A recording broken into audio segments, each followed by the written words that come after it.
जागो ग्राहक जागो, जागो जागो जागो, झाली नवी पहाट बघा हो. जागो ग्राहक जागो, करताना कुठलीही खरेदी नीट पारखून घ्या हो.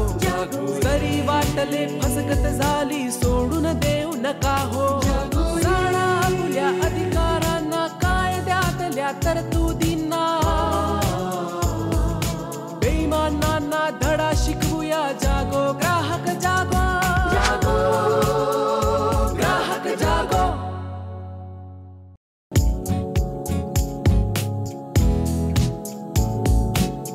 नमस्कार. जागो ग्राहकच्या आजच्या भागात मी रश्मी आंबेडकर आपल्या सगळ्यांचं मनापासून स्वागत करते.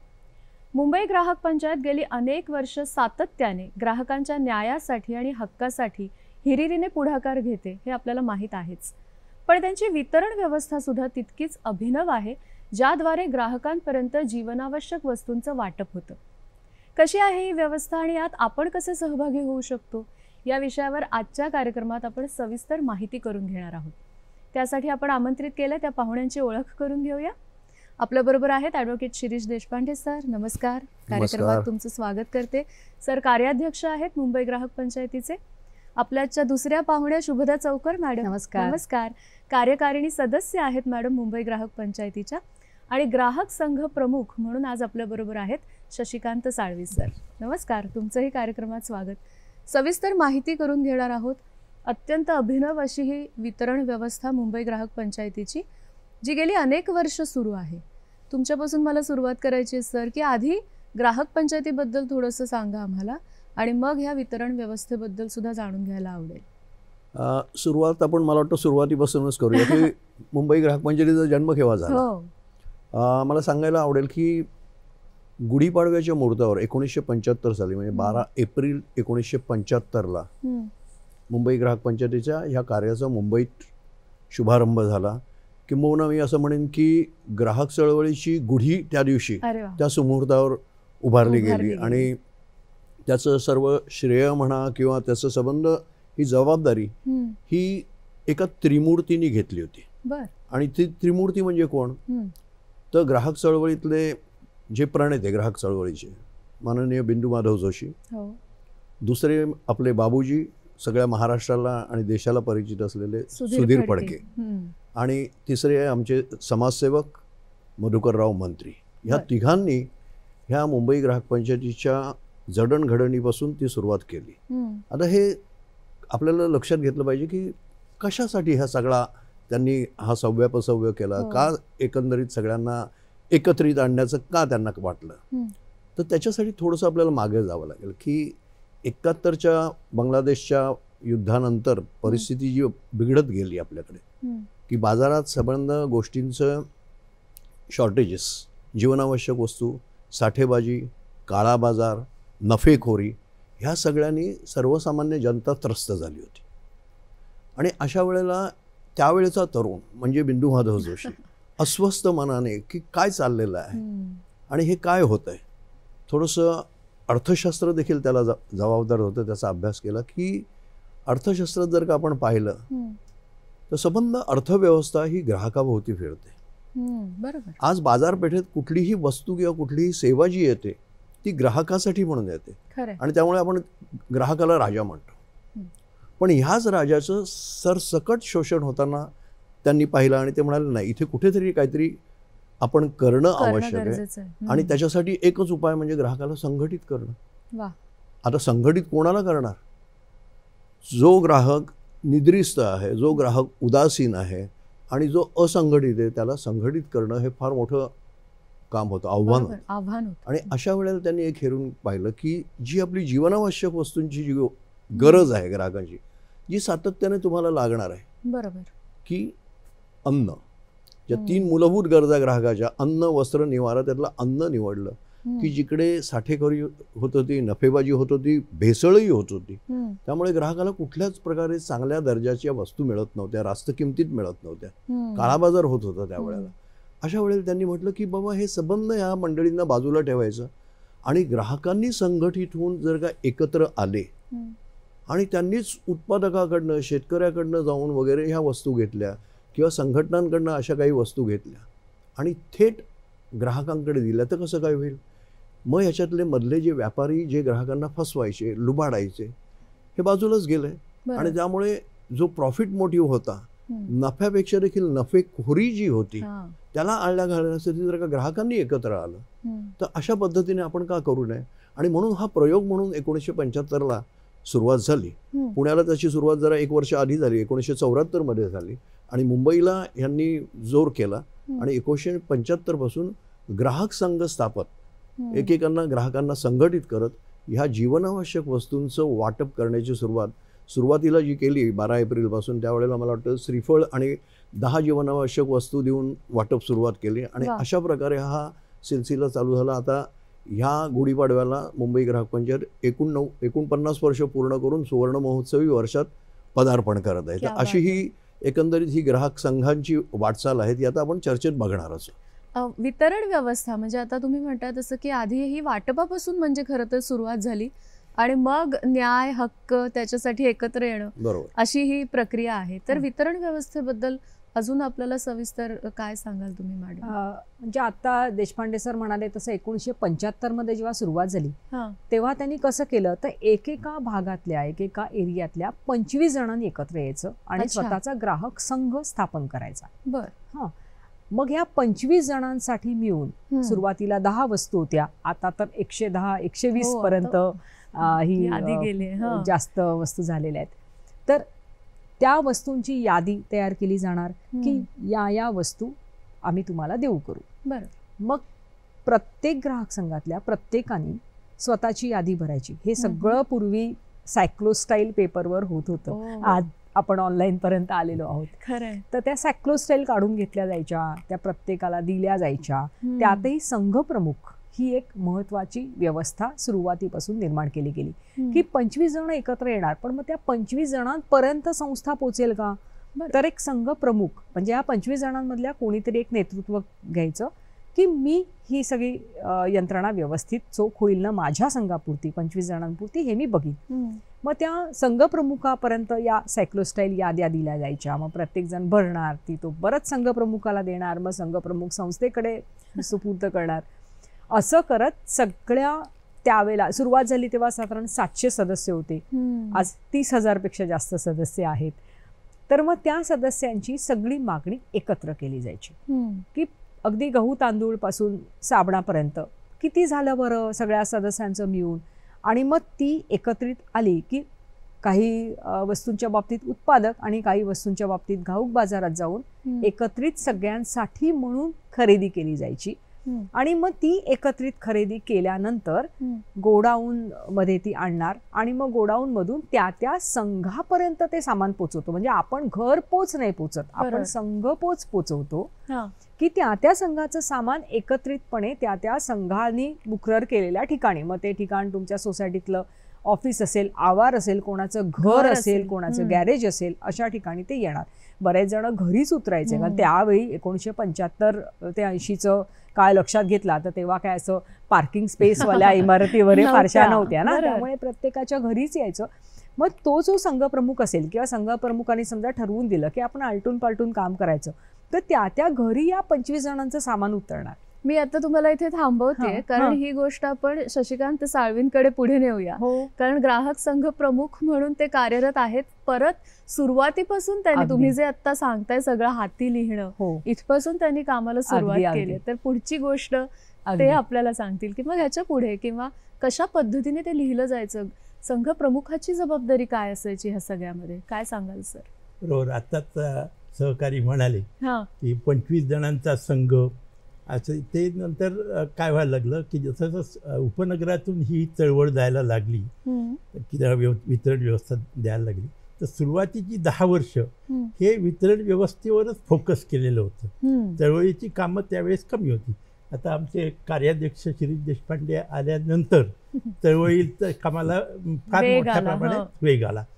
तर ही जी आपण म्हटल्याप्रमाणे संघप्रमुखाची काय जबाबदारी असते, तर संघप्रमुखाने काय करायचं असतं, जे काही त्याच्या सभासद झालेले असतात संघात आता 25पेक्षा कमी म्हणजे 11 तरी असायलाच पाहिजे.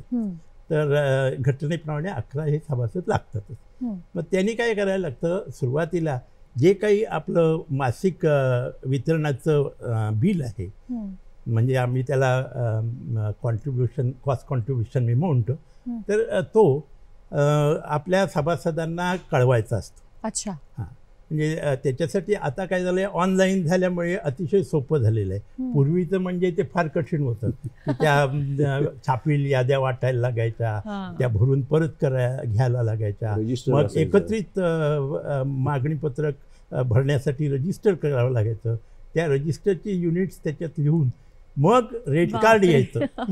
रेट कार्ड आल्यावर मग संघप्रमुख किंवा जो काही प्रतिनिधी असेल त्याला ते बिल तयार करायला लागायचं, आणि ते बिल एकंदर म्हणजे जे बिल असायचं त्याच्याशी ते मॅच करावं लागायचं, टॅली करावं लागायचं, आणि मगच परत पैसे गोळा करायला लागायचे आणि बँकेत भरायला लागायचे. तर ही संघप्रमुखाची कामं एकटा संघप्रमुख करीलच असं नाही, त्यांनी इतरांना सामावून पण घ्यायला लागते, आणि ही चळवळ असल्यामुळे एक सगळ्यांची ती बांधिलकी असते. त्यामुळे हे कामाचं वाटप केले असतं की बाबा ठीक आहे, तुम्ही एका हे मागणीपत्रक तयार केलं. मला वाटतं तुम्ही एक आणलं सुद्धा आहे नमुना म्हणून मागणीपत्रक कसं तर त्याचं मागणीपत्रक मी तुम्हाला दाखवतो. अशा प्रकारे मागणीपत्रक असतं. प्रत्येक महिन्याला ते पूर्वी असं छापील यायचं, आता ऑनलाईन येतं. ऑनलाईन येतं म्हणजे तुमच्या मोबाईलवर पण ते दिसतं, आणि मोबाईलवरून ते तुम्ही भरू शकता. इतकं आता सोपं झालेलं आहे. पूर्वी त्याच्यासाठी सेंटर्स असायची की मागणीपत्रक जमा करण्याची, आणि नंतर ते बिलं घेण्यासाठी आणि पेमेंट करण्यासाठी सुद्धा लोकांना बसायला लागायचं वेगवेगळ्या विभागातून. परंतु आता इतकं सोपं झालं आहे की काय नाही, नुसत्या क्लिक ऑफ बटनवर सगळे पैसे ट्रान्सफर पण होतात, आणि ही जी यंत्रणा राबवली जाते. आणि मगाशी चौकर मॅडम म्हणाला तसं की एकत्रित सामान यायचं आणि मग ते विभागून घ्यायचं, हे सामान येतं अजूनही, आणि ते एकत्रित आलं की संघप्रमुखाने स्वतः किंवा त्यांनी नेमून दिलेल्या प्रतिनिधीने सुपरवायझर करून ते मोजून घ्यायचं असतं आपल्या बिलाप्रमाणे वस्तू केवढ्या, आणि त्यानंतर ज्याची जबाबदारी असते की हे सगळं वाटप कर, त्यानं ते सगळ्यांना वाटायचं असतं. आम्ही 2-2 सभासदांचा गट करून अशा प्रकारे कामं करून घेतो. इन्व्हॉल्वमेंट सगळ्यांची असायला पाहिजे म्हणून. आणि जर संघात समजा सिनियर सिटीजन्स असतील की त्यांना वस्तू घेऊन जाणं कठीण पडतंय किंवा काही गोष्टीची अडचण आहे, तर ते शेअरिंग केलं जातं आणि त्यांना सांभाळून घेतलं जातं. असं सगळं एक कुटुंब म्हणून हे चालतं, आणि हे छोट्या कुटुंबापासून हा परीघ वाढलाय, तो संपूर्ण म्हणजे चळवळीपर्यंत गेलेला आहे. आपण या व्याप्तीपर्यंत कसं म्हणजे आहे त्याची हे सगळ्याबद्दल बोलणार आहोत. पण वितरण व्यवस्थेचं उद्दिष्ट फक्त जीवनावश्यक वस्तू देणं एवढंच होतं की त्याच्या पलीकडे सुद्धा त्याच्यामध्ये काही कारण होत? कसं उद्दिष्ट मी म्हणणार नाही, म्हणजे हे उद्दिष्ट नव्हतंच, हे एक निमित्त होतं असं मी म्हणेन. निमित्त कसलं तर ग्राहकांना एकत्रित करण्याचं. ग्राहक कुठल्या पद्धतीने एकत्र येऊ शकतो, कधीतरी तुम्ही काही स्नेहसंमेलन वगैरे केले ते येतात, काहीतरी एंटरटेनमेंट आहे, करमणुकाही येतात, पण त्याचबरोबर तुमची जर का गरज असेल तर तिथे ग्राहक येऊ शकतं. हे हेरून आपण जीवनावश्यक वस्तूंचं वाटप, की हे जे तुम्हाला कायमस्वरूपी गरज असणार आहे, दर महिन्याला आपण वाणसामान भरत असतो घरात, बरोबर, तर त्यामुळे ते जर का आपण चांगल्या दर्जाचं आणि रास्त किमतीत जर का दिलं तर ग्राहक माझ्याबरोबर संघटित राहू शकेल आणि ग्राहक माझ्याबरोबर कायमचा राहू शकेल, हे लक्षात घ्या. आणि त्यामुळे मुंबई ग्राहक पंचायतीसारख्या संघटनेची ही जी वाढ झालेली आहे त्याच्यातलं एक महत्त्वाचं कारण म्हणजे आपण दर महिन्याला ग्राहकांना त्यांची जी गरज आहे ती सेवाभावी वृत्तीने पुरी करतो, हे लक्षात घ्या. ह्यातलं एक महत्त्वाचं अंग म्हणजे की हे जी वितरण व्यवस्था आहे, मला हे अधोरेखित करायचं आहे की ही आपण ना नफा न तोटा तत्वावर चालवतोय. आपण ह्याच्यातनं कुठलाही फायदा करत नाही. त्यामुळे ही ग्राहकांनीच ग्राहकांसाठी चालवलेली चळवळ आहे की आम्ही एकत्र येऊ, आमची एकंदरीत सगळी मागणी किती आहे ती आम्ही बाजारात जाऊन खरेदी करू आणि आपापसात वाटत करून घेऊ. मला इथे सांगायला आनंद वाटेल की म्हणजे गमतीची गोष्ट आहे की बाबूजींसारखं नामवंत संगीतकार त्यावेळेचे देखील आणि गायक यावेळेला ग्राहक पंचायतीच्या कामात ते होते, तर त्यावेळेला ह्या ज्या गोणी यायच्या, पूर्वी तर म्हणजे वजन काटा प्रत्येक संघात असायचा, आणि तुमची 50 किलोची गव्हाची गोण आली की ती फोडून प्रत्येकाने तुम्हाला 5 किलो मला 5 किलो, तर ते करून असं घ्यायचं. त्या कामात देखील बाबूजी स्वतः सहभागी झाले होते कार्यकर्ते म्हणून. 5 वर्ष त्यांनी याचं अध्यक्षपद भूषवलं, पण ते अध्यक्ष म्हणून पेक्षा कार्यकर्ते म्हणून जास्ती राबले. आणि हे सगळ्यांना आम्हाला आज ती म्हणजे प्रेरणा आम्ही त्यांच्याकडनं घेतो. बिंदू माधव जोशी, मधुकरराव जोशी, मधुकरराव मंत्री आणि बाबूजी यांनी ज्या पद्धतीनं काम केलं हे आमच्या सर्व कार्यकर्त्यांपुढे एक आदर्शवत आहे आणि प्रेरणादायी आहे. तर हे सांगत होतं काय की हे निमित्त आहे, पण हे निमित्त आम्ही कायमस्वरूपी ठेवलेलं आहे आणि त्यामुळे ग्राहक संघटित राहिलेला आहे. आणि मग त्या आधारावर मग उद्दिष्ट काय व्हायचं, मुंबई ग्राहक पंचायतीचं उद्दिष्ट काय, ग्राहक हिताय ग्राहक सुखाय, हे आमचं उद्दिष्ट की ग्राहकांच्या सुखासाठी आणि ग्राहकाच्या हितासाठी ही संस्था उभी आहे आणि काम करत आहे.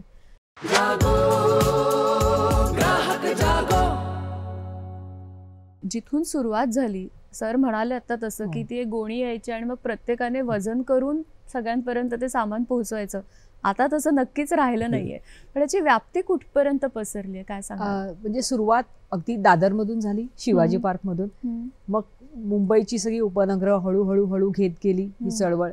पार्ला जोडलं, त्याला बोरिवली जोडलं, गोरेगाव जोडलं, असं करत करत मुंबईभर तर पसरलीच. पण जसं जसं संस्था मोठी होत गेली ना, आणि ठिकठिकाणून लोकांच्या पण विचारण्या गेल्या ना, म्हणजे मुंबईत सगळं चाललंय म्हटल्यानंतर ठाण्याची माणसं येऊन विचारणार ग्राहक की आम्ही याच्यात सहभागी होऊ का. मग ठाणे, आता नवी मुंबई, पालघर, अगदी म्हणजे जिथे आपली महाराष्ट्राची हद्द आहे ना, मुंबई गुजरात, महाराष्ट्र गुजरातची, त्या हद्दीपर्यंत आता आपलं सामान जातं. हो. आणि नवी मुंबई, रायगड, पेणला आपलं वितरण केंद्र आहे, तर तिथून सगळा रायगड जिल्हा, त्याच पेणच्या वितरण करण्यातून आता रत्नागिरीपर्यंत सामान जातं. मध्ये श्रीवर्धन, केळशी वगैरे हा सगळा कोकण पट्टा, तिथे आपले सभासद आहेत. आणि पुण्याला सुद्धा 2012 पासून पुण्याला सुद्धा मुंबई ग्राहक पंचायतीचं आता काम तर आहेच, पण तिथे गोडाऊन सुद्धा घेतलेलं आहे शिवणेला. हो. तर म्हणजे हळूहळू आता जाळं होईल जाळं असं आपण म्हणू शकतो नाही का. आता काही ठिकाणी ते येत आहे आणि मग तिथून वेगवेगळ्या भागांमध्ये जात आहे. तर त्या आता मुंबई, वसई, पालघर, पेण, ठाणे आणि पुणे अशी आपली गोडाऊन्स आहेत. क्या बात आहे. आपण 6 जिल्हे कव्हर केलेले आहेत. 6 जिल्हे. मला असं विचारायचं आहे साळवी सरांना, आणि तुम्ही त्याच्यामध्ये नक्की सहभागी व्हा, की एखादा ग्राहक संघ सुरू करायचा असेल तर त्याची प्रक्रिया काय असते, किंवा समजा आता मी जिथे राहते तिथे अख्खा संघ नाही सुरू होत, पण मला ह्याचा एक भाग व्हायचा आहे, तर मी सदस्य कशी होऊ शकते? त्याला अगदी सोपं आहे. कारण मुंबई ग्राहक पंचायत प्रधान कार्यालय आहे ते जुहूला आहे आणि तिथले फोन नंबर आहेत. त्या फोन नंबरवर फोन केला की ते काय करतात की ज्या विभागात, आता समजा मी गोरेगावला आहे तर मला संघ उघडायचा आहे, तर गोरेगावच्या कार्यकर्त्याला कॉन्टॅक्ट करतात की बाबा तू ह्यांच्याशी संपर्क साध आणि इथून संघ निर्मितीचा फॉर्म घेऊन जा, त्यांच्याबरोबर बैठक घ्या, निदान 2 कार्यकर्त्यांनी जा आणि त्यांच्या संघाचं निरसन करा आणि आपली जी काही कार्यपद्धती आहे ती समजून द्या. आणि त्यांना आम्ही कोणावरही सक्ती करत नाही, ते स्वखुशीने आपल्याकडे येतात आणि आपल्याकडे विचारणा करतात. आणि सदस्य व्हायचं असेल तर सदस्य व्हायचं असेल तरी त्याच फोनवर जरी फोन केला तरी ते, आता समजा तुम्ही राहताय सायनला, तर तुम्ही संघ प्रमुख आहात आणि मला माहित आहे की बाबा हा जो इन्क्वायरी करणारा माणूस आहे तो रश्मिता यांच्या जवळ कुठेतरी राहतोय, तर मी तुम्हाला रिक्वेस्ट करतो की बाबा असा निडी माणूस आहे, त्यांना चळवळीची आवश्यकता आहे आणि अन्नधान्य त्यांना सकस मिळालं पाहिजे, तर तुम्ही त्यांना सामावून घ्याल का? तुम्ही म्हणाला घ्या, तर आम्ही तुमच्या इतक्या सोप्या पद्धतीने म्हणजे आपण सदस्य होऊ शकतो. अगदी. आणि 240 रुपये आपली फक्त वार्षिक वर्गणी आहे फक्त, आणि 2 रुपये प्रवेश सुरुवातीला. हे आकडे फार महत्वाचे आहेत. आणि त्याच्या बदल्यात ग्राहकांना जे मिळणारे फायदे आहेत, इव्हन आर्थिक फायदे, म्हणजे ह्याच्यातनं जी बचत होते.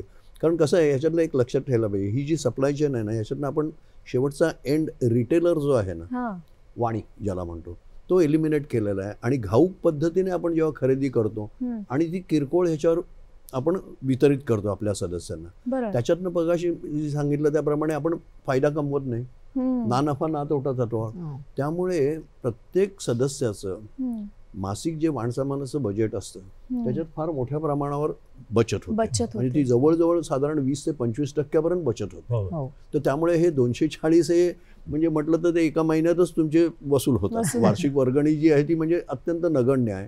त्यामुळे त्यांना मिळणारा फायदा वार्षिक वर्ग. एकदा आपण खाली चक्कर मारून आलो भाजी दुकान तर ते कुठे जातात 240 कळत नाही आपल्याला. आणि ह्या कॅश बेनिफिट पेक्षा ना काइंड बेनिफिट खूप मोठे असतात.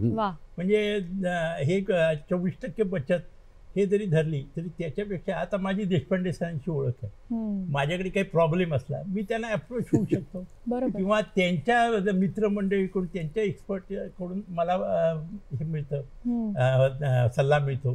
किंवा ह्या आहेत आपल्या शुभदाताई, त्यांचं कसं वर्तमानपत्र आणि हे सगळं वृत्तपत्राच्या ह्याच्यात वदन आहे, ओळखी आहेत, त्यांना मी अप्रोच झालं तरी माझं काम होऊ शकतं. खरं असं ते खूप मोठ्या प्रमाणात फायदा हा काइंड बेनिफिट असतो. त्यांनी विषय आता काढलाच आहे फायद्याबद्दल. तर मी जर ग्राहक संघाचा सदस्य झाले तर काय काय फायदे अजून मला होऊ शकतात? ही बचत तर आहेच किंवा मदत मिळते हे तर आहेच, पण अजून कुठले कुठले फायदे मला होऊ शकतात? ह्याच्यातला एक फायदा मी अप्रत्यक्ष सांगेन. म्हणजे आपण ज्याला म्हणतो ना बऱ्याच वेळेला की स्वार्थ पण साधायचा असतो, परमार्थ पण असतो. आता सदस्य झालं तर हे डायरेक्ट बेनिफिट्स आहेत की मला एकतर उत्तम दर्जाचा माल मिळतो. दुसरी गोष्ट म्हणजे अत्यंत रास्त किमतीत, म्हणजे बाहेरच्या बाजारापेक्षा कुठल्याही याच्यातनं आज सगळीकडे तुम्ही बघाल कुठले सीझन आले की आम्ही इतके टक्के डिस्काउंट देतो वगैरे. मुंबई ग्राहक पंचायतीत कायमच डिस्काउंट असतो. त्यामुळे तो प्रश्नच नाही. 12 महिने तुम्हाला डिस्काउंटेड प्राइसेसवरच किमती म्हणजे फायदा मिळतो आणि त्यामुळे तुमचं एवढ्या मोठ्या प्रमाणात बचत होऊ शकते. पण त्यापेक्षा जास्ती एक सामाजिक बांधिलकी मुंबई ग्राहक पंचायतीला असल्यामुळे आपण बऱ्याचशा गोष्टी करत असतो की याच्यात आपल्या ह्या सदस्यांचा सहभाग असतो. आता एक साधं उदाहरण द्यायचं म्हणजे कापडी पिशव्या. कापडी पिशव्यांचा आपण जो वापर करतो, गहू, तांदूळ, साखर हे वितरित करताना आपण प्लास्टिक कटाक्षाने टाळलेलं आहे. गेली 49 वर्ष टाळलेलं आहे. आणि त्यामुळे हे जे प्लास्टिक वाचवण्याचं जे भरीव काम केलेलं आहे ते सदस्यांनी केलेलं आहे. हे सदस्यांचं समाजाला दिलेलं योगदान आहे की आम्ही तेवढंसं कमी केलं प्लास्टिक. आम्ही कापडी पिशव्या, आणि त्याच्यासाठी सदस्यांना धन्यवाद द्यायला पाहिजेत कारण सदस्य त्या कापडी पिशव्या वापरतात, घरी धुतात आणि मग परत करतात आणि आपण ह्या परत रिसायकल करतो, वापरत असतो. त्यामुळे प्लास्टिकचं खूप मोठ्या प्रमाणावर बचत होते, एलिमिनेट होतं. दुसरी गोष्ट म्हणजे ह्या वाटपातनं मी नेहमी सांगत असतो की आपण एकत्रित खरेदी जशी करतो तसं एकत्रित संघपोच वितरण करतो. त्यामुळे प्रत्येकाला दुकानात जाऊन खरेदी करण्याची गरज नसते. तर त्यामुळे इंधन जे असतं त्या इंधनात खूप मोठ्या प्रमाणात बचत होते. आता इंधन बचत म्हटलं की कार्बन एमिशन कमी झालं आणि त्यामुळे तुम्ही पर्यावरणाला हस्ते परहस्ते मदत करत असतात. तर त्यामुळे मी मगाशी जे म्हटलं की स्वार्थ आणि परमार्थ की इथे स्वतःचा फायदा पण आहे, आर्थिक फायदा आहे, चांगल्या वस्तू मिळतात, पण त्याचबरोबर मी समाजासाठी काहीतरी करतोय आणि ह्या दृष्टीने एक शाश्वत जीवनशैलीकडे जे ह्या स्वरूपाचं जे कॉन्ट्रीब्युशन आहे की ह्याच्यातनं आम्ही शाश्वत जीवनशैली घडवण्यासाठी मदत करतोय. खारीचा वाटा असेल प्रत्येक सदस्याचा आहे, पण त्याला सदस्याला आज अभिमान आहे की मी काही ना काहीतरी ह्या समाजासाठी करतोय आणि त्यामुळे हे एक अत्यंत समाधानी असं हे मोठं कुटुंब ग्राहक संघांच्या निमित्ताने असं आम्ही निर्माण केलं. मला आणखीन थोडं जोडायला आवडेल की जसं शाश्वत जीवनशैलीबद्दल देशपांडे सर म्हणाले ना, एकंदर चांगली आहारशैली ही सुद्धा स्वाभाविकपणे या सगळ्या यंत्रणेतून आपण जगू लागतोच, म्हणजे आपल्या नकळतच जगू लागतो. म्हणजे मला एक उदाहरण द्यायला आवडेल की जेव्हा 1975 मध्ये ही चळवळ सुरू झाली आणि त्यानंतर अशोक रावत आणि प्रतिभा गोडबोले हे त्यावेळेचे पहिले खरेदीसाठी काम करणारे दोघं जण शिलेदार होते, जे या सगळ्यांची खरेदी करण्यासाठी म्हणून मशीद बंदरला तेव्हा घाऊक बाजार होता आणि ते गेले आणि त्यांनी बघितलं की त्या मशीद बंदरात नुकतीच अशी छान तजेलदार दिसणारी अशी खारीक आली होती. त्या खारकेचं पोतं ओतलं जात होतं. त्यांचं साधिक लक्ष गेलं आणि त्यांनी किंमत विचारली आणि त्यांना किंमत बघून आश्चर्याचा धक्का बसला, कारण बाजारात ज्या किमतीला खारीक किंवा असं असताना पाठोपाठ बदाम दिसले, तर खारीक बदाम ह्या गोष्टी तेव्हा 75-80च्या दशकामध्ये सर्वसामान्य मध्यमवर्गीयाच्या रोजच्या खाण्यातला भाग नव्हता. बरोबर, कारण ते प्रीमियम प्रॉडक्ट्स असं आपण त्याला म्हणतो ना, की थोडं श्रीमंती खाणं. आणि त्यांना लक्षात आलं की बाजारात बदाम किंवा खारीक ज्या किमतीला मिळतं त्याच्या निम्म्यापेक्षा कमी किमतीला घाऊक बाजारामध्ये आहे. हा, मग त्यांनी ठरवलं की नाही, आपण आपल्या यादीमध्ये खारीक बदाम हे लिहू लागायचं, बघूया काय होते. आणि मग त्यांनी घाऊक बाजारातून खारीक बदाम आणायला सुरुवात केली. त्याचं छोट्या 100 ग्रॅम 200 ग्रॅम मध्ये रिपॅक करून ते जेव्हा सदस्यांना देऊ केलं तेव्हा सदस्यांना आश्चर्य वाटलं, खरंच देताय का तुम्ही, म्हणजे खरंच या किमतीला देताय का? कारण बाजारपेक्षा निम्म्याहून कमी किमतीला जर बदाम आणि खारीक मिळत असतील, असं करत करत ही सगळा सुकामेवा, पौष्टिक सुकामेवा हा ग्राहक पंचायतीच्या सभासदांच्या खाण्यात 1975 पासून येऊ लागला, जो आज तागायत. आणि आजही आम्हाला सगळ्यांना जाणवतं की सुक्या मेवाच्या किमती बाजारातल्यापेक्षा आपल्या कमी तर असतातच, पण त्याही पेक्षा म्हणजे क्वालिटी, म्हणजे आपल्या बदामात कुठेही त्याला कुठेतरी कट गेलेत आणि आतला पांढरा भाग वर दिसतोय, असे बदाम ग्राहक पंचायतीच्या वाटपातून नाही मिळत. तर ते अगदी व्यवस्थित सारखे दाणे सगळे, त्याची चव चांगली वगैरे वगैरे. तर त्याच्यामुळे ना ही आहारशैलीमध्ये काहीतरी खाण्यापेक्षा चांगला सुकामेवा, चणे दाणे आपल्या संघामध्ये असतात. बरं, मिलेट्स इयर होतं गेले वर्षभर, आपण सगळ्यांनी बघितलं की मिलेट्सचा कसा प्रचार केला झाला. पण ग्राहक पंचायतीच्या वितरण यंत्रणेमध्ये नाचणी, ज्वारी, बाजरी हे पहिल्यापासून आहे. नुसतं ज्वारी नाचणी तर नाहीच, तर त्या ज्वारी नाचणीच्या लाह्या, ज्वारीचे पोहे, मिलेट बार या आपण वस्तू आपण देऊ करतो की ज्याच्यामुळे ना आपण एक चांगली आहारशैली सुद्धा जपू लागतो, जे या मुंबई ग्राहक पंचायतीच्या वितरण व्यवस्थेचा सभासद असल्याला स्वतःला फार विचार करावा लागत नाही. सीझन कोणता आहे, कोणत्या सीझनमध्ये तीळ खावेत, कोणत्या सीझनमध्ये सब्जा खावा, हे ग्राहक पंचायतीच्या यादीत येत जातं. आपण ते लिहित जातो आणि ते आपल्या घरी आहे. जवस खावं, मध्यंतरी आरोग्यासाठी सांगितलं. जवसही खूप वर्षापासून ग्राहक पंचायतीच्या ह्याच्यात येतं. गुळाचं एक उदाहरण द्यायला आवडेल की रसायन विरहित काळा गुळ हा अलीकडे गेली 5-6 वर्ष आपण बघतोय की रुजला, पण ग्राहक पंचायतीत 1980 पासून रसायन विरहित ग्राहक गुळच दिला जातो. आणि तेही ग्राहक शिक्षण केलं, म्हणजे आपलं एक ग्राहक तितुका मेवावा मासिक असतं जे प्रत्येक सभासदाला मिळतं. तर त्यातनं हा प्रचार केला गेला की गुळ घेताना सोनेरी दिसतोय, छान तजेलदार दिसतोय म्हणून घेऊ नका, काळपट गुळ चांगला, कारण रसायनं पोटात जात नाहीत. आणि असं करत सवयी बदलण्याचं पण एक काम ग्राहक पंचायतीने केलं, आणि जे खूप महत्वाचं आहे आजच्या काळामध्ये. आपण त्याचं महत्व जाणतो सगळेजण. एक अजून एक निरीक्षण सांगायचं झालं तर बऱ्याचदा गृहिणींना कुठला सण त्यांच्या कामाच्या गडबडीमध्ये आता कुठला सण येऊ घातलाय किंवा काय असं वैशिष्ट्यपूर्ण आहे पुढल्या महिन्यांमध्ये हे लक्षात राहिलं नाही तर वितरणाची जी यादी असते त्यातल्या सामानावरून लक्षात येऊ शकतं. अगदी की पातळ पोहे, डाळ, म्हणजे आता चला चिवडा बनवण्याची वेळ आलेली आहे बहुधा. किती वेळ आले म्हणजे जानेवारी येतोय.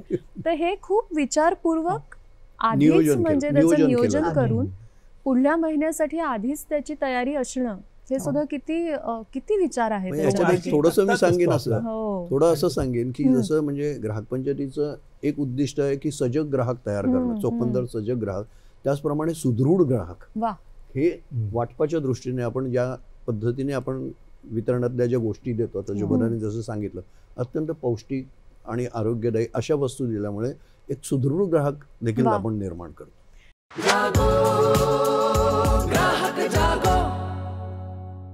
ही एक चळवळ आहे नाही का. तर या वितरण व्यवस्थेद्वारे जे सगळे ग्राहक संघ एकत्र आलेले आहेत त्यांचे काही वेगवेगळे उपक्रम सुद्धा होतात का साळवी सर, की फक्त हे एवढं वितरण एवढंच असतं की त्याच्या पलीकडे आपण गेलो आहोत? काय सांगाल? त्यासाठी काय झालं, मुंबई ग्राहक पंचायतीने नंतर 1975 नंतर 1985 पर्यंत वाटपावर फोकस, नंतर 1985 नंतर विभाग वार रचना झाली. म्हणजे मुंबई ग्राहक पंचायती 19 विभाग तयार करण्यात आले. तर त्यातून कामं सुरू झाली आणि कार्यकर्ते जोडले गेलेले आणि त्या कार्यकर्त्यांनी विविध कार्यक्रम केले. आता आमच्या सांताक्रूज सारख्या ठिकाणी दर महिन्याला मासिक सभा व्हायच्या, गोरेगावला अजूनही होतात. वार्षिक मेळावा व्हायचा. वार्षिक मेळावा संघप्रमुख आणि सर्व मंडळी एकत्र येऊन गेट टुगेदर व्हायचं. त्यांना चांगल्यापैकी वक्त्याकडून काही विचार ऐकायला मिळायचे. असं सगळं प्रबोधन पण व्हायचं. त्यानंतर काही चळवळीची कामं सुद्धा तिथून झाली. आता सांताक्रूजमध्ये तर मिलन सभेला फ्लडिंग व्हायचं हो. आणि लोकांच्या घराघरातून पाणी जाऊन दरवर्षी नुकसान व्हायचं. त्या ह्याच्यावर काम केलं गेलं आणि अगदी खार सबवेपासून ललूभाई पार्कपर्यंत पाणी येणार नाही अशा पद्धतीची कामं ग्राहक पंचायतीमुळे झाली. आणि अनेक कामं, आता दादरला पाणी वाचवा म्हणून एक मुवमेंट केली गेली. हॉटेलमध्ये पाण्याचा ग्लास भरून दिला की तो तसाच ओतला जायचा, पण त्यांनी हा ग्लास भरताना थोडा भरा वगैरे अशी एक मुवमेंट केली. शिवाय विभागातून हे ग्राहक पंचायत जे वाटते त्याच्या व्यतिरिक्त म्हणजे त्यांची काय आवश्यकता आहे, तर दिवाळीला बुवा फराळाचं सामान मिळावं, गणपतीसाठी काय मिळावं, संक्रांतीसाठी काय मिळावं, किंवा उन्हाळी वाटपं व्हावी म्हणजे पापड, सांडगे, लोणची वगैरे अशा प्रकारे व्हावं. तर तुम्हाला एक हे किस्सा सांगायचा म्हणजे आम्ही जे विभागात काम करायचं तर त्यावेळेस एक आचारी बोलवला जायचं आणि त्याच्याकडून हे पदार्थ करून घेतले जायचे. दिवाळीच्या वेळेचे लाडू वगैरे. असं लक्षात आलं की मोतीचूर लाडू वगैरे ह्याच्यात विभाग 30-40% लोकांचा फायदा करून येतो सभासदांचा. परंतु शेव मध्ये काय झालं, 86 साली आम्ही वाटत असलेली शेव 26 रुपये होती आणि मार्केटमध्ये 24 रुपयांनी मिळाले. सभासद विचारले हा काय प्रकार आहे. मग आम्ही अभ्यास केला आणि जेव्हा असं इन्व्हेस्टिगेशन केलं तेव्हा असं लक्षात आलं ते लोक काय करायचे, तेल वापरायचे ते निकृष्ट दर्जाचं वापरायचे. आपण ते शेंगदाणा तेल वापरायचं. नंतर ते इंधन म्हणून आम्ही कोळसा वापरायचो, ते लोक रॉकेल तेल वापरायचे. त्यानंतर ते आपण खाण्याचा सोडा, ते चक्क धुण्याचा सोडा म्हणजे तुम्हाला जो फरसाण मिळतो तो धुण्याचा सोडा वापरलेला जो भात घेऊन बघा तुम्ही असे. मग लोकांच्या आणि आम्ही चणा डाळ पीठ आपल्या वाटपातलं घेतलं होतं, त्यांनी बाजारातलं असं निकृष्ट दर्जाचं, त्यामुळे त्यांना ते 24 रुपयांनी विकणं सहज झालं आणि आमचे 26 रुपये. ते लोकांच्या लक्षात आलं की तुम्ही शेव दरवर्षी करत चला आणि आम्हाला देत चला, कारण आम्हाला हे सकस मिळतंय, दर्जा आहे त्याला. आणि बाजारातून आता लोक डोळे मिटून घेतायत ते काय करणार. प्रबोधन किती वेगवेगळ्या प्रकारे होतं ना काही वेळेला. एकत्र जे संघटनाचं जे आहे ना, हे असे जे ग्राहक संघ आहेत हे आता विभागीय स्तरावर आपण ऑर्गनाईज केलं आणि त्यामुळे होतं काय की यांची वार्षिक मेळावे हे आमचं एक फार मोठं वैशिष्ट्य आहे.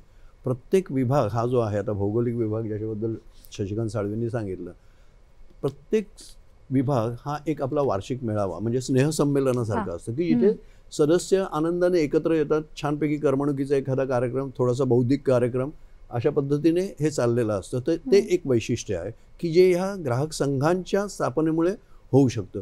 दुसरं मग बऱ्याच वेळेला काय काय प्रत्येक संघ वगैरे आणि विभाग वेगवेगळ्या पद्धतीने कामं करत असतात.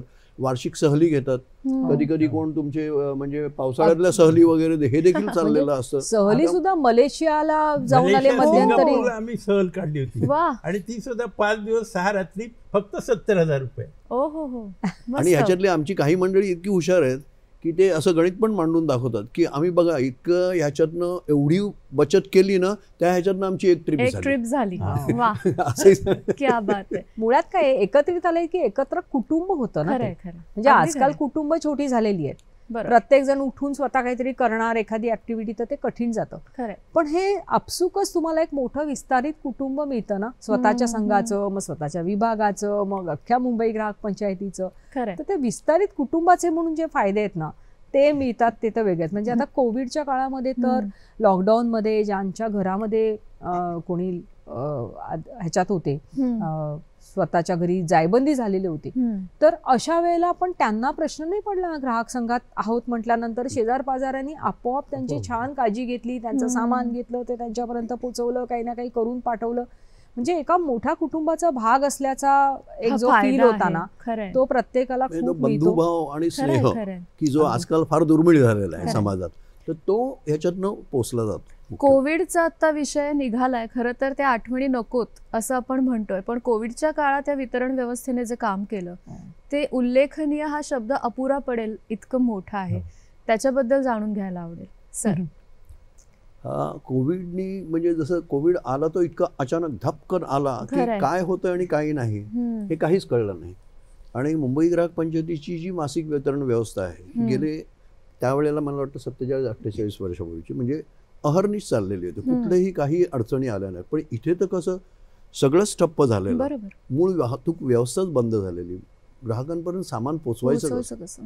तुमची भूक तेही काही थांबवू शकत नाही, सगळं अर्थव्यवस्था सबंध चक्र थांबलेलं. मग अशा वेळेला काय करायचं? मग अशा वेळेला आपण सरकारची मदत घेतली, सरकारकडनं पूर्ण सहाय्य मिळालं. आणि मग त्याच्यातनं त्यांनी आमच्या कर्मचाऱ्यांना गोडाऊनपर्यंत आणण्यासाठी, रेल्वे बंद होती त्यावेळेला, आठवत असेल, बसेस बंद होत्या, टॅक्सीज रिक्षाज नव्हत्या, अशा वेळेला राज्य सरकारने आणि BSTने आम्हाला आमच्या कर्मचाऱ्यांसाठी अत्यावश्यक सेवा म्हणून बसेस उपलब्ध करून दिल्या. अरे वा. दक्षिण मुंबईपासून आणि उत्तर मुंबईपासून, आणि तिकडनं दोन्ही ठिकाणून येऊन आमच्या गोडाऊनमध्ये आमचे कर्मचारी यायचे की जे सगळे आलेलं सामानाची, जीवनावश्यक वस्तूंचं पॅकिंग, अनपॅकिंग, रिपॅकिंग करून परत संघपोच डिलिव्हरी करायला हे सगळे संघ म्हणजे याच्यातनं गेले. बसेसचे उपयोग झाले, ट्रक्सवर आम्ही अत्यावश्यक सेवा म्हणून आम्हाला राहायला परवानगी होती. आणि अशा पद्धतीने त्याचबरोबर कार्यकर्ते आमचे फार मोठ्या प्रमाणावर तिथे आले आणि त्यांनी हे सगळं यशस्वी करून दाखवलं. आणि फक्त संबंध ह्या काळात 1 महिना आमचं खंड पडला, पण त्याच्यानंतर जे आम्ही जोरात उभे राहिलो ते पूर्णपणे आम्ही सगळं जी ग्राहकांची गरज होती सगळ्या सदस्यांची ती व्यवस्थित मला वाटतं त्याच काळामध्ये म्हणजे इंडिव्हिज्युअल पॅकिंग सुद्धा तिथे तुम्ही त्यावेळेला दिलं होतं की सगळ्यांनी एकत्र येऊ नये, त्यापेक्षा प्रत्येकाच्या मागणीनुसार अशी बास्केट केली की काय मिनिमम आवश्यक काय गरजा आहेत, गहू, तांदूळ, तेल, साखर, हे ते अशा यांचं एक इंडिव्हिज्युअल बास्केट केलं आणि ते दिलं. त्यामुळे ते डिलिव्हर करणं खूप सोपं झालं, कारण अशा वेळेला एकत्र येणं देखील हे शक्य नव्हतं. त्यामुळे पटकन घ्या आणि वितरित करा, अशा पद्धतीने आपण हे सगळं केलं. आणि मला वाटतं ऑनलाईन स्विच हा त्या काळामध्ये मोठ्या प्रमाणात मिळाला. म्हणजे कसं की मध्यंतरी आपण हातीच बिल करत होतो, त्यानंतर व्यक्तिगत संगणक बिल, तो कार्यक्रम झाला. तो यशस्वी झाल्यानंतर आपण ऑनलाईनचा सुद्धा कार्यक्रम हातात घेतला. 2015 साली आपण प्रथम ऑनलाईन बिलं तयार केली, म्हणजे मागणीपत्रक तुम्हाला ऑनलाईन भरता येत होतं आणि तुम्हाला सगळंच ऑनलाईन मिळत होतं. परंतु काही मंडळींची अशी अवस्था होती की ते कॉम्प्युटर सॅव्ही नव्हती. मग त्यांना इतरांनी मदत केली, शिकवलं. आणि 2020 मार्चला कोविड परिस्थिती आली, त्यानंतर सगळेच जण ते आत्मसात करून घेतलं की मागणी पत्रक भरायची कशी, हे ऑनलाईन ट्रान्झॅक्शन करायची कशी. आणि आता सगळे फुलफ्लेज अतिशय व्यवस्थित ते सगळं काम करतात. म्हणजे मध्ये 5 वर्षाचा काळ असा गेला ना की ज्यात ऑनलाईन आणि ऑफलाईन दोन्ही सुरू होतं. ज्यांना ऑनलाईन भरायचं ते ऑनलाईन भरत होते, ज्यांना ऑफलाईन भरायचं होतं ते पूर्वी आमची जी व्यवस्था मगाशी साळवी काकांनी सांगितली की ठिकठिकाणी सेंटर असायची, तिथे कार्यकर्ते बसायचे ठराविक दिवशी ठराविक वेळी आणि मग त्यांच्याकडे दिल्या जायच्या याद्या. आता अशी दोन्ही व्यवस्था तेव्हा समांतर सुरू होत्या. पण या काळामुळे आपोआप सगळेजण ऑनलाईनला आणि अपरिहार्यता म्हणूनही शिफ्ट झाले आणि आता ते सोपं हे सगळ्यांना पटलं आणि आता सगळ्यांना करता येऊही लागलं. त्याच्यामुळे प्रश्न आला, इन्क्लुडिंग ज्येष्ठ नागरिक सगळे. हो अगदी. आणि खूप सहज होतं ते सगळं, त्याला फार वेळ पण लागत नाही. ही वितरण व्यवस्था फक्त आपल्या महाराष्ट्रापुरती वगैरे किंवा फक्त देशापुरती मर्यादित राहिली नाहीये, तर ती आंतरराष्ट्रीय सुद्धा पोहोचली आहे. आणि ही खरंच खूप म्हणजे अभिमानाची गोष्ट आहे. तर ह्याबद्दल तुमच्याकडून जाणून घ्यायला आवडेल. आपण गेल्या एका कार्यक्रमामध्ये ओझरतं त्याविषयी बोललो होतो, आज पुन्हा एकदा नक्की सांगा. त्याच्यात म्हणजे आज कसं आहे की आपण हे संबंध जागतिक स्तरावर पण आज ग्राहक पंचायत पोचलेली आहे. त्यामुळे आंतरराष्ट्रीय स्तरावर ज्या ज्या वेळेला सभा संमेलनं परिषदा होतात त्यावेळेला आपण ही जी अनोखी आणि अभूतपूर्व अशी जी आपली वाटप व्यवस्था आहे, वितरण व्यवस्था आहे, त्याच्याबद्दल सांगत आलेलं. तर अशाच वेळेला 2000 साली एक जी आंतरराष्ट्रीय परिषद झाली होती साऊथ आफ्रिकेला, तर तिथे आपण हे सादरीकरण केलं की ह्या वितरण व्यवस्थेचं की याचे फायदे किती आहेत वगैरे, आणि विशेषतः ग्राहकांना, दुर्बळ घटकातल्या ग्राहकांना याचे काय फायदे होतील हे सगळं जाणून घेतल्यावर झिम्बाब्वे सारख्या अतिशय मागासलेल्या देशातल्या ग्राहक संघटनेच्या प्रतिनिधींनी आपल्याला कॉन्टॅक्ट केला. अच्छा. आणि ते म्हणाले आम्हाला अशी हे सुरू करायला आवडेल. आणि त्यामुळे मग त्यांना आपण मदत केली. त्यांच्या प्रतिनिधींना आपण भारतात बोलवलं. त्यांनी आपण जवळजवळ 15 दिवस त्यांनी संबंध व्यवस्थेचा अभ्यास केला आणि मग ते परत गेले. आणि त्याच्यानंतर कन्झ्युमर्स इंटरनॅशनलच्या मदतीने की जे जागतिक फेडरेशन आहे, कन्झ्युमर काउन्सिल ऑफ झिम्बाब्वे, ह्या तिकडल्या ग्राहक संस्थेने तिकडल्या ग्राहकांसाठी आणि त्या देखील तिकडल्या तळागाळातल्या दूर ह्याच्यातल्या वीकर सेक्शनसाठी त्यांनी कन्झ्युमर क्लब म्हणून फॉर्म केला अरे वा. आणि तो अजूनही कार्यरत आहे. मला वाटतं आता शुभदा त्याच्याबद्दल हो. पुढचं सांगू शकेल. तुमचा सुद्धा आता नैरोबीचा हो. अनुभव तुम्ही तर नक्की काय सांगा. झालं, ही जी झिम्बाब्वेला सुरू आहे ते हा. साप्ताहिक वाटप तेही महिलांसाठी असं अच्छा. करतात आणि त्यांचेही ग्राहक संघ कन्झ्युमर क्लब स्थापन झालेले होते. पण या कोविडच्या काळामध्ये त्यांचे ते जरा ढेपाळले आणि साऊथ आफ्रिकेतली अजूनही आर्थिक परिस्थिती अशी आहे एकंदर त्या देशाची की तिथे किमती फार कमी जास्त होत आहेत आणि त्याच्यामुळे त्यांना जसं आपण आधी पैसे घेतो ग्राहकांचे आणि मग त्यांना जी कमिट केलेली किंमत असते त्या किमतीला देऊ करतो, हे सगळं त्यांना आता करता येईन असं झाल्यामुळे त्यांची सदस्य संख्या खूप घटली आहे आणि म्हणून हा सगळा उपक्रम चालू कसा ठेवायचा बरं, या सगळ्या थोड्या विवंचनेत ते असताना नैरोबीला जेव्हा आत्ता गेल्या महिन्यामध्ये डिसेंबरमध्ये मी हे प्रेझेंटेशन केलं, तर त्यानंतर त्याच झिम्बाब्वेच्या त्याच संस्थेची पण पुढच्या पिढीतली नवीन प्रतिनिधी ती समोर आली आणि ती म्हणाली, बरं झालं तुम्ही आत्ता इथे भेटलात, कारण आम्ही थोडेसे असे चिंतेत सापडलेलो आहोत. आमच्या ग्राहक सदस्यांची संख्या अगदी 2000 पर्यंत रोडावलेली आहे आणि आता परत एकदा झेप घ्यायची तर कसं करायचं हे मला समजत नाहीये. मग आता परत बोलणी सुरू आहे त्यांच्याशी, थोडासा ईमेलवर पण आम्ही संपर्क साधतोय आणि त्यांना मदत करायचा परत एकदा नव्याने प्रयत्न करतोय की जेणेकरून त्यांची झेपाळलेली यंत्रणा आहे ती परत एकदा नीट सुरू होऊ दे सुरळीतपणे. यासाठी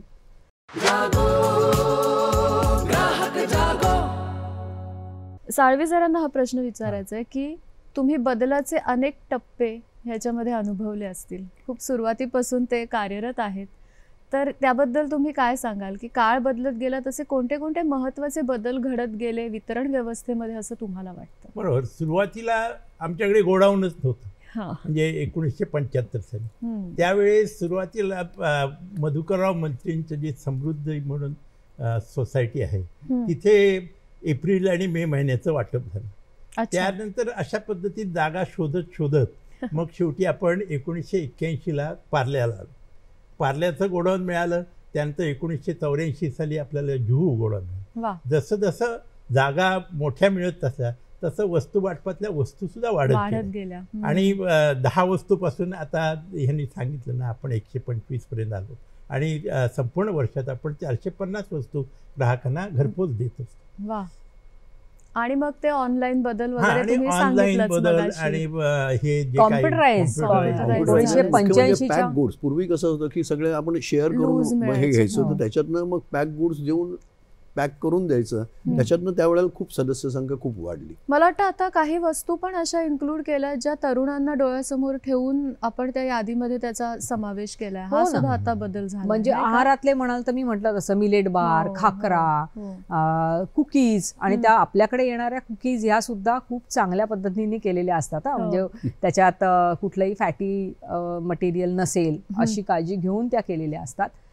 आणि तिथून ते अगदी पेनड्राईव्ह, नंतर आपण कपडे ठेवायला ऑर्गनायझर्स खूप छान पद्धतीने की आता आपण कसे पण स्टॅक करण्यापेक्षा ते व्यवस्थित ऑर्गनाइज करूया. रेडी टू ईट सुद्धा काही गोष्टी आहेत, अगदी ढोकळा पीठ, इडली पीठ की जे ready to make dhokla, ready to make idli असे पण आता आपण देतो की जे आत्ताच्या जमान्यातल्या कुटुंबांना ते खूप सोयीचं पडतं ना, कारण सगळं आणा करा एवढा वेळ नसतो.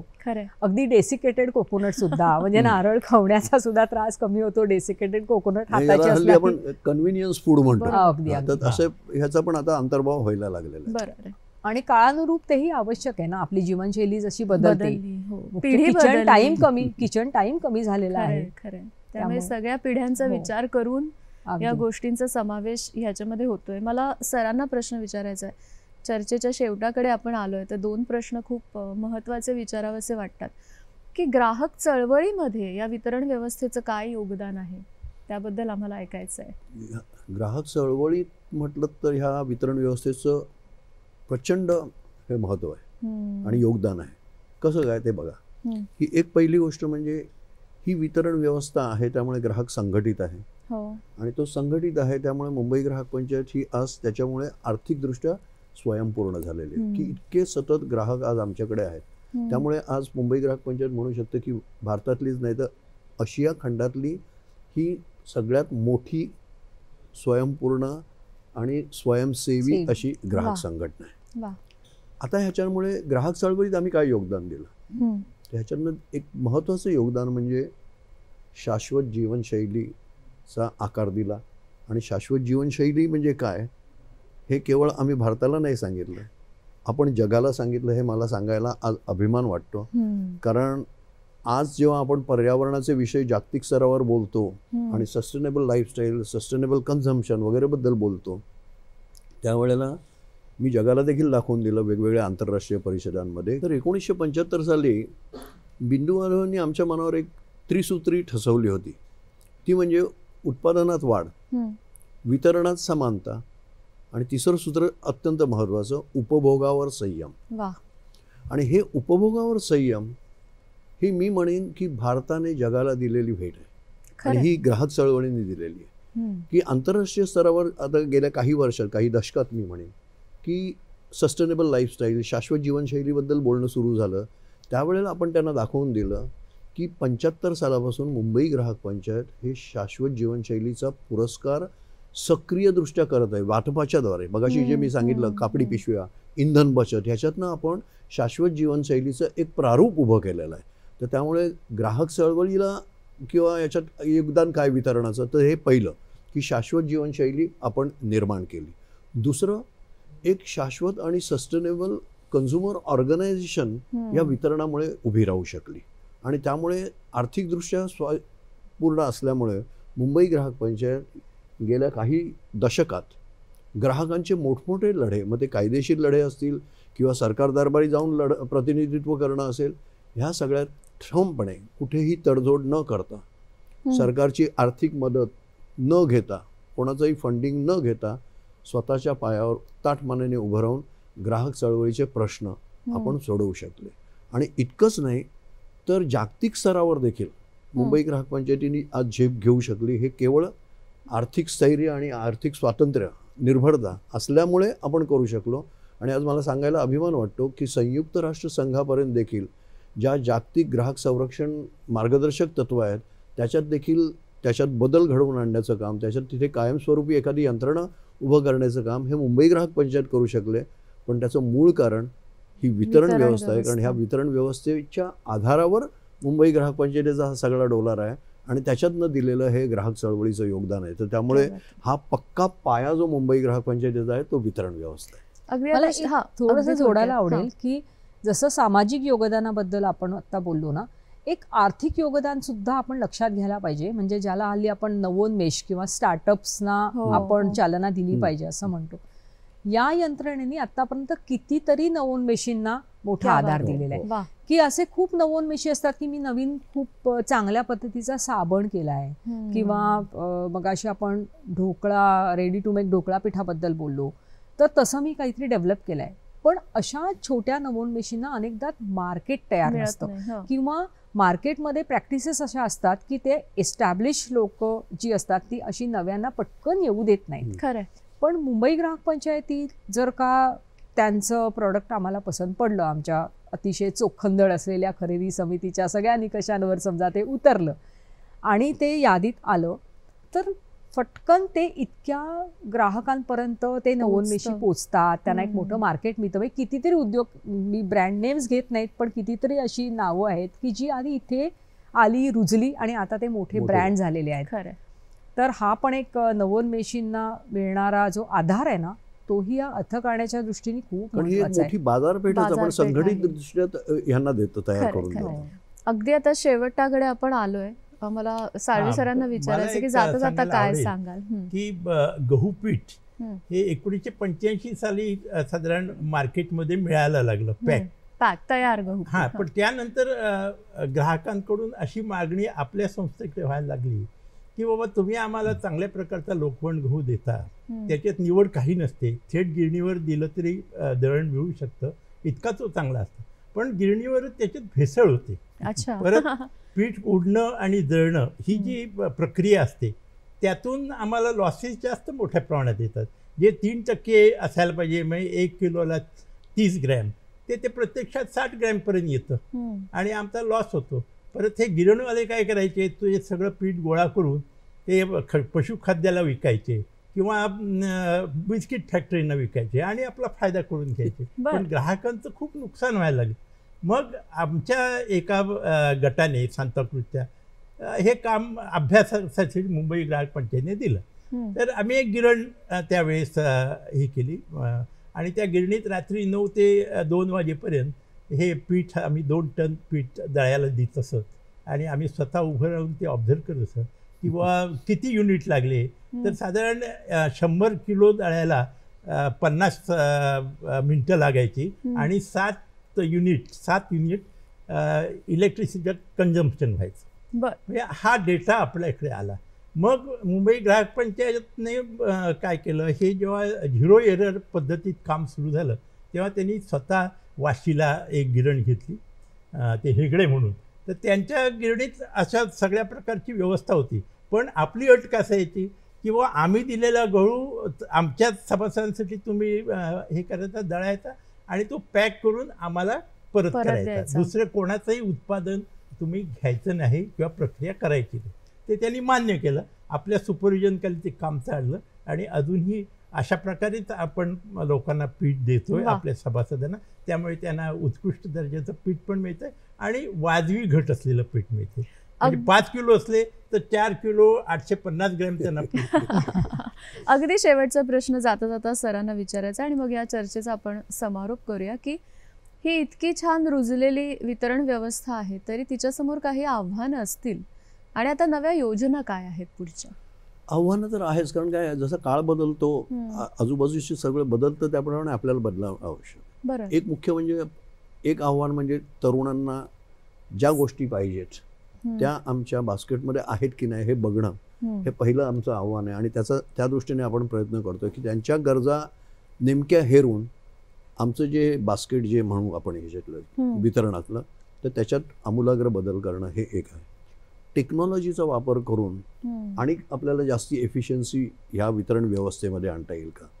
त्याच्यानंतर डिस्ट्रीब्युशनची जी सिस्टीम आहे वितरणाची, तर ती देखील इथं संघपोच आहे, तर ती कदाचित थेट त्या प्रत्येक व्यक्तीकडे आपल्याला जाता येईल का, हे देखील बघण्याचं हे एक आव्हान आहे. कारण आज कसं आहे की यांना सर्व सदस्यांना म्हणा किंवा ग्राहकांना बाहेर आज असे वेगवेगळे पर्याय उपलब्ध आहेत. अत्यंत सहजसोबत केव्हाही मागवा, 1 तासात येतात, 2 तासात येतात, 1 दिवसात येतात आणि आम्ही तो महिन्यानी देतो.